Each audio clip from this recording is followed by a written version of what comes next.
दुनिया में अक्सर जो क्राइम की चीज़ें होती हैं, खबरें होती हैं, इंसिडेंट होता है, वारदात होती है, उसमें सारे नेगेटिव पहलू एस्पेक्ट्स होते हैं। लेकिन कई ऐसी कहानियाँ होती हैं जो हमें प्रेरणा देती हैं, इंस्पायर करती हैं और सीखने के लिए कहती हैं। आज की ये कहानी ऐसी है। मिमोह चंद्रा, हमारे क्राइम तक फैमिली के मेंबर, उन्होंने ये कहानी के बारे में कहा था कि ये कहानी ज़रूर सुनाई जानी चाहिए, और मुझे लगा कि वाकई सुनाई जानी चाहिए। क्या हमने आप में कभी सुना है कि कोई क्राइम विक्टिम जिसके साथ क्राइम हुआ, बहुत हीनियस हुआ, और वो हौसला और हिम्मत हारने की बजाय लड़ने की सोचे। वो ये सोचे कि जो उसके साथ हुआ वो किसी और के साथ ना हो। वो ये सोचे कि जिस क्रिमिनल ने उसके साथ ये काम किया, उस क्रिमिनल को आखिरी अंजाम तक पहुंचाया जाए, वो भी कानूनी रास्ते से। वो ये सोचे कि मैं भी उसी डिपार्टमेंट में काम करूं जिस डिपार्टमेंट में ऐसे क्रिमिनल को पकड़ने की कार्रवाई होती है। फिर वो पुलिस अफसर बने।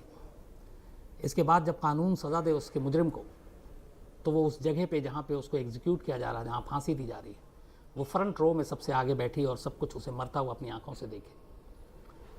और फिर उसी डिपार्टमेंट में काम करे जिस डिपार्टमेंट ने कभी उसके केस को इन्वेस्टिगेट किया था। ये सारी चीज़ें इस कहानी में हैं, और इस कहानी पे बाकायदा एक सीरीज़ भी बनी थी 2000 शायद 1918 के बाद। ये कहानी है लीज़ा मैकवे की। लीज़ा मैकवे जिसकी पैदाइश 1966 या 67 में हुआ, और ये अमेरिका में फ्लोरिडा के अंदर एक टाम्पा जगह है, TAMPA, वहाँ की रहने वाली। लीज़ा का बचपन बहुत ही बुरे माहौल में गुजरा। माँ को शराब पीने की ज़बरदस्त लत थी, और शराब के लिए वो अपनी मासूम बेटी को भी बहुत बुरी तरह से मारती थी, टॉर्चर करती थी। बाप लीज़ा का पहले ही छोड़कर माँ को और उसको जा चुका था। माँ शराब की लत की वजह से फिर एक दिन गायब हो गई। अब लीज़ा की ज़िंदगी का सहारा बची सिर्फ उसकी दादी। लेकिन दादी भी बचपन से जिस माहौल में परवरिश पा रही थी, उसने दादी को भी बदल दिया। अब घर में कोई और था नहीं, लीज़ा का माँ और बाप दोनों छोड़ के जा चुके थे। अब दादी का जुल्म लीज़ा के ऊपर शुरू होता है। बचपन से ही वो उसे टॉर्चर करती। 14 साल की मासूम उम्र में ही लीज़ा के ऊपर अपनी दादी की जिम्मेदारी आई कि वो उसे पाले पोसे, उसे खाना खिलाए और उसके लिए कोई छोटे मोटे काम करे। और लीज़ा ने यह काम करना शुरू किया। लेकिन फिर भी दादी के हाथों पिटती रही, लेकिन दादी एकलौता आसरा थी उसकी, तो वो सब कुछ बर्दाश्त करती रही। इसके बाद उसकी ज़िंदगी में एक बॉयफ्रेंड आता है। बॉयफ्रेंड भी बदनसीबी से उसे ऐसा मिला जिसने सिर्फ ज़ख्म ही दिए। वो भी उससे टॉर्चर करना शुरू कर देता है, उसको एक्सप्लॉइट करता है, उसका यौन शोषण करता है।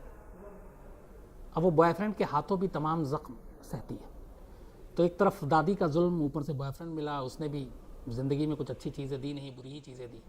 तो कुल मिलाकर पहले बचपन में शराबी माँ के हाथों टॉर्चर, फिर दादी के हाथों, फिर बॉयफ्रेंड के हाथों, ज़िंदगी बद से बदतर हो रही थी।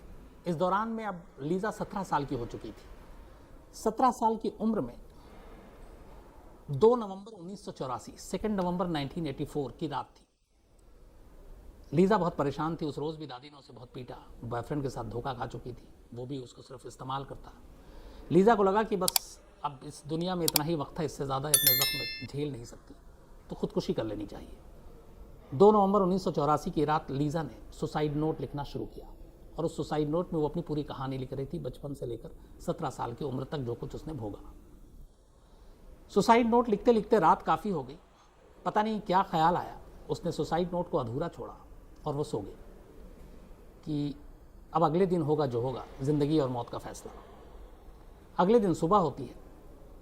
चूँकि वो अपनी दादी को पालने के लिए छोटी मोटी नौकरी करती थी, सुबह उठकर वो साइकिल पे अपने काम पे चली जाती है। शाम को वो काम से वापस आ रही है। उसके जहन और दिमाग में यही चल रहा है कि ज़िंदगी और मौत के फैसले के बीच में क्या करें। पर इतने गम, इतने दुख, इतने आहें तकलीफ़ें उसने झेली थी कि उसे लगा कि जीने का कोई मकसद नहीं है, और कोई सहारा और कोई उम्मीदें कहीं दूर दूर तक उसे दिख नहीं रही थी। तो ऑफिस में दिन भर यही सोचती रही, शाम को घर वापस लौट रही साइकिल पर, और अब उसे आखिरी फैसला लेना हो सकता है कि ये उसकी ज़िंदगी का आखिरी दिन हो। तो 2 से अब 3 नवंबर 1984 की तारीख आ गई। अपनी दादी के घर के करीब वो पहुंचने ही वाली थी कि तभी एक गाड़ी रुकती है अचानक। सन्नाटा था वहाँ पे, सुनसान जगह थी। गाड़ी से एक शख्स उतरता है, वो साइकिल को धक्का मारता है, लीज़ा को गन पॉइंट पे जबरन अपनी गाड़ी में बिठा लेता है। गाड़ी में बिठाने के बाद थोड़ी दूर जाता है और फिर एक और जगह पे जहाँ पे सन्नाटा है, वहाँ पे वो लीज़ा के गन पॉइंट पे उसकी आंखों पे पट्टी बांधता है, दोनों हाथ बांध देता है, और फिर गाड़ी चल पड़ती है। अब लीज़ा अंदाज़ा लगा रही है कि वो कितनी दूर जा रही है। कुछ देर के बाद गाड़ी रुकती है। इसके बाद लीज़ा एक घर के अंदर खुद को पाती है। थोड़ी देर के बाद उसके एब्डक्टर ने, जिसने उसे किडनैप किया था, उसकी आंखों की पट्टी खोल देती है। उसके बाद वो उसे देखती है।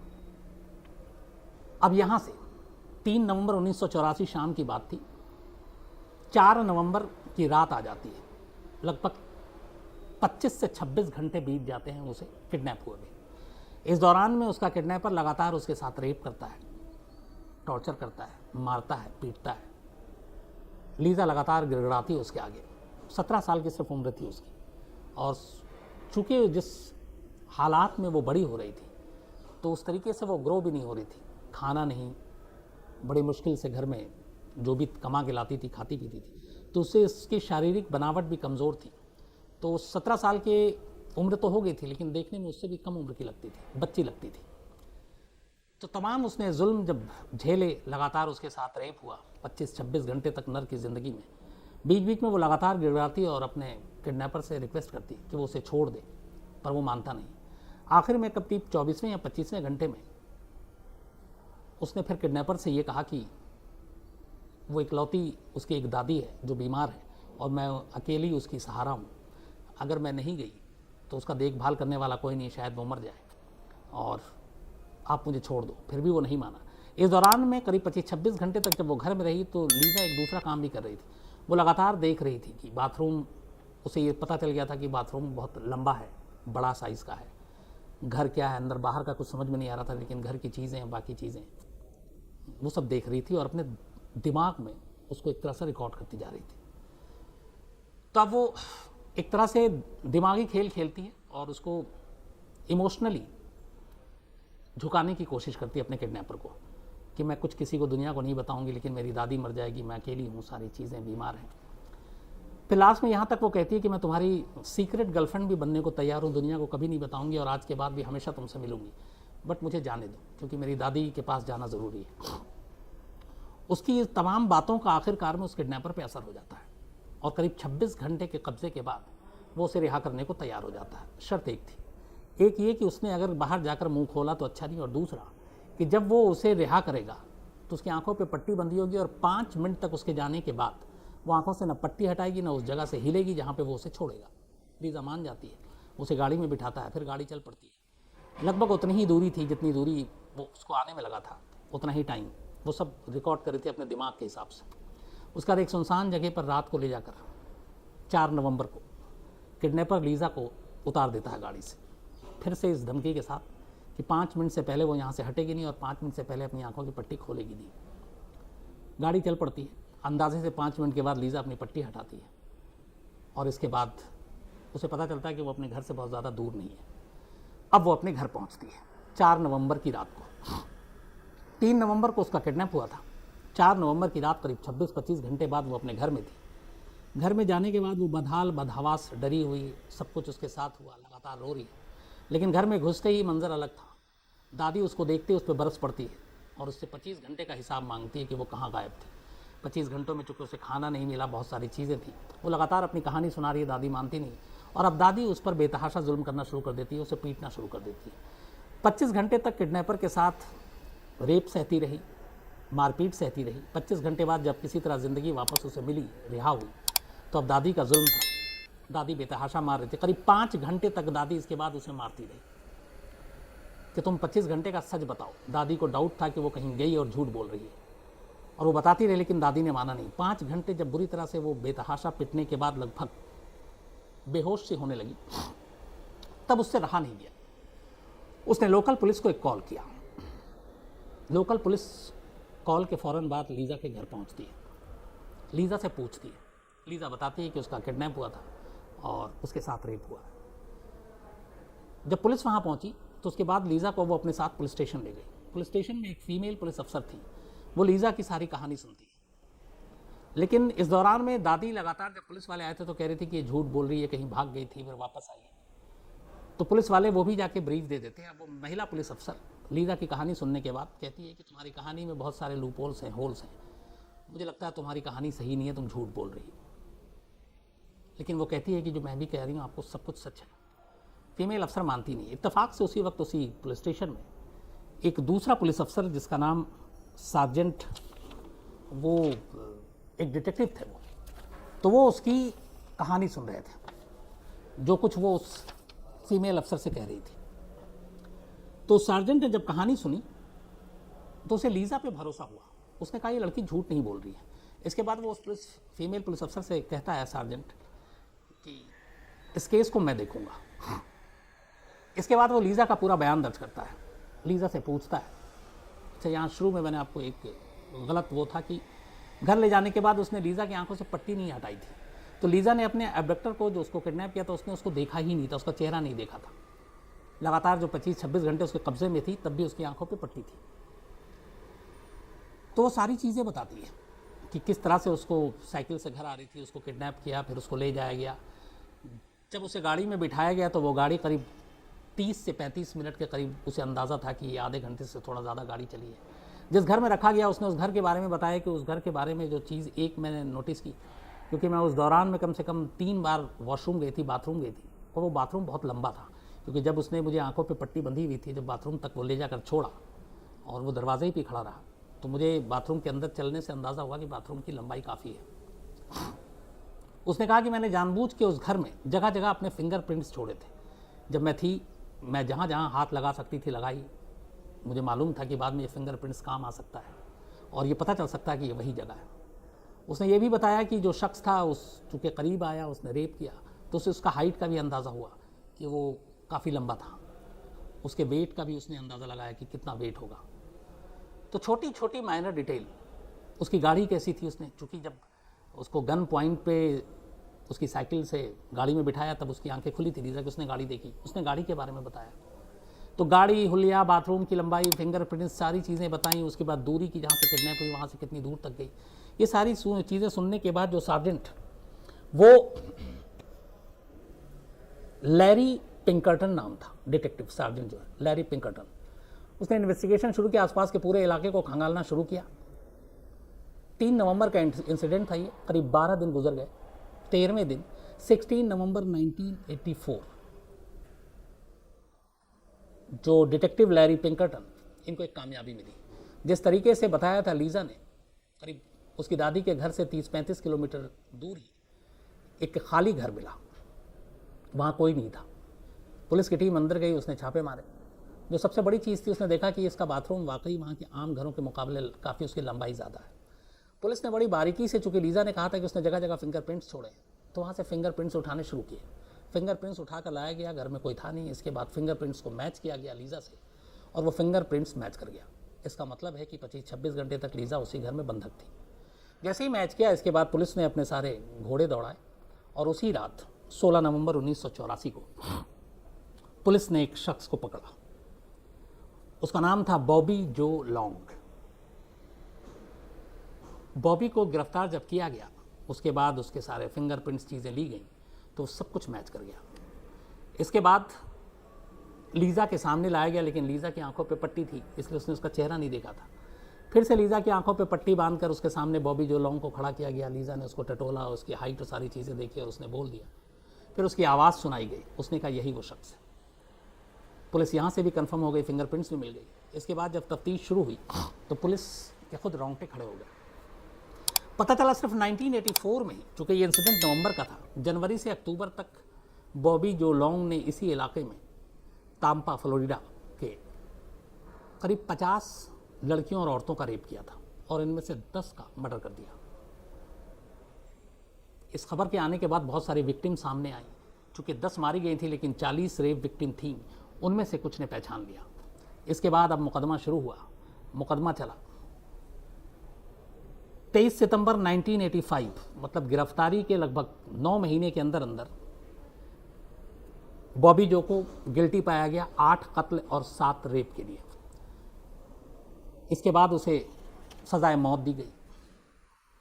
अब वो मामला ऊपरी अदालत में, जैसे अपने यहाँ होता है कि लोकल अदालत ने दी 1985 23 सितंबर को रेप है इसकी सज़ा।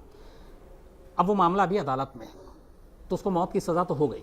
अब इधर लीजा की ज़िंदगी दूसरी, लीजा की सारी कहानियाँ मीडिया में आई। इसके बाद लीजा ने अपने आप को फिर से वापस खड़ा करने के लिए नौकरी की।